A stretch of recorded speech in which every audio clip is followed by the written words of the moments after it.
Operatives of the Delta State Police Command have arrested a 62-year-old woman, Chata Timide, for allegedly transporting 178 live cartridges concealed in a sack along the Bomadi Tuomo Road.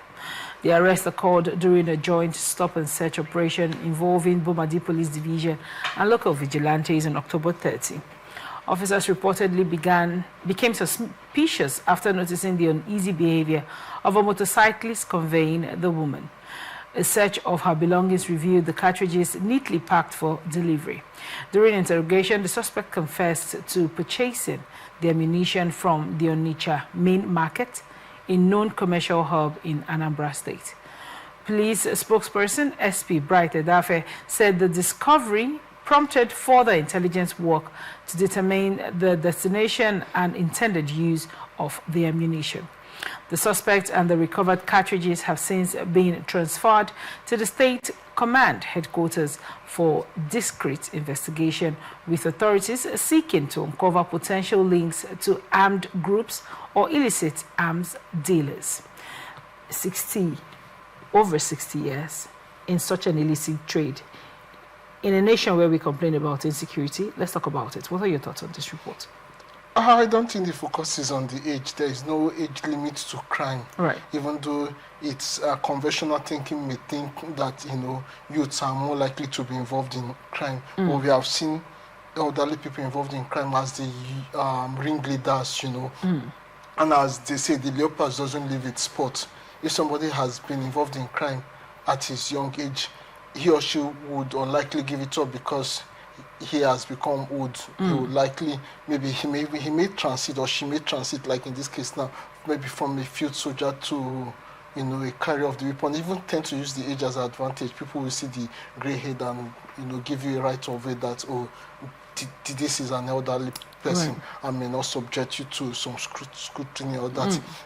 But good 18, this person has been arrested, like the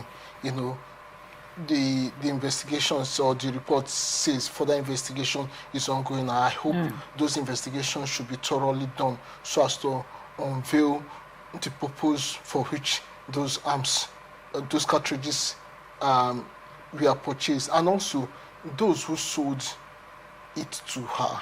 At Onitsha Market. At Onitsha Market, wherever it is, once it is within this country. I mean, if it's across border now, we will think of, collaboration, but within this system is still good 18. We still have the same federal police, so it's easy to collaborate with. It's even a neighboring state. It's easy for them to collaborate with the authorities in Anambra State and get the people arrested. And this tells why there's a whole lot of criminality in these places. Look at where she was taking the cartridges to Bomadi. If you know Bomadi very well, on Delta State, that's a water area, given all the issues about militancy, waterway kidnappings and all those stuff. So you can really see that these guys may not be short of ammunition.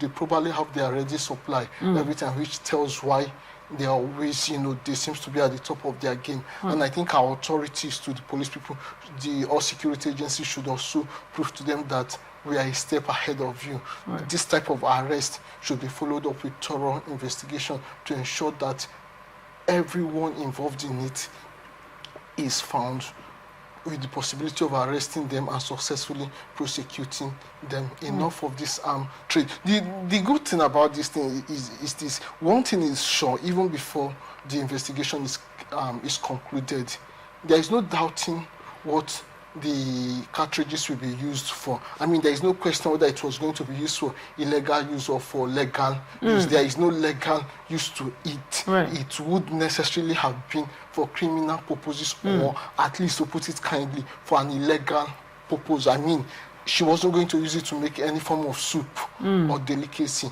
Neither was she going to supply it to the conventional security system. So it was probably going to some criminal element who will use it to continue to wreak havoc on the system.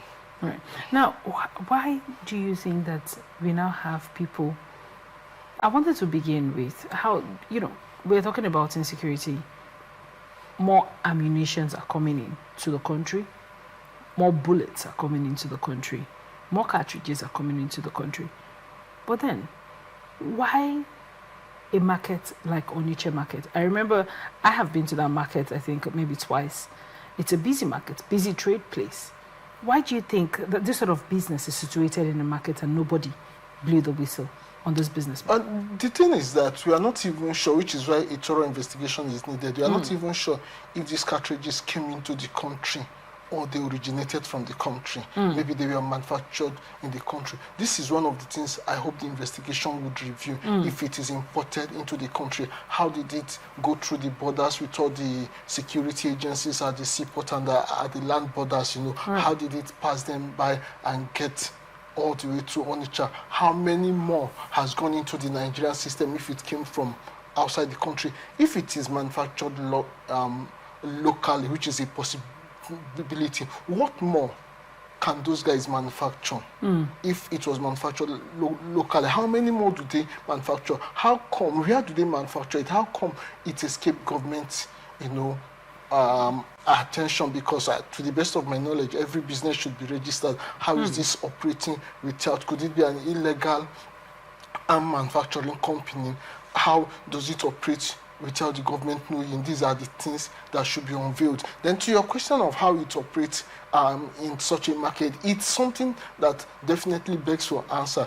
The thing is that for an ordinary person like you and I, you may step into the market, you may be into the market or even step in there to go buy something without even, you know, as much as you think, you may think you know the market, you may not know that this type of things operate there. But the criminal elements who patronize them just know where they are, how to get there. And this is also why the investigation should be thorough. You know, the reason why they would go in such a place is to serve as a cover. You would think it's a genuine business that go on in an open market, not knowing that illegality is happening there. But here again lies the danger. If they could successfully say, you know, I've talked about the source of coming, if they can successfully sell these things there, if it is manufactured locally, what other arm are they manufacturing and selling in an open market? What danger, safety concern does it pose for the people doing business there, maybe either as traders or who come to buy? Is it possible that they even sell other kind of explosive? They're just a question that may endanger. You know, it's possible that other innocent traders there and buyers who come to that place every day may just be sitting on a keg of gunpowder without knowing it, only, you know, for something to happen one day and everybody wonders how, which is why I think the investigation should be thorough. There are many things that should be uncovered. There are many questions begging for answers, and definitely we can't wait to get the answers to these things. Thank you so much.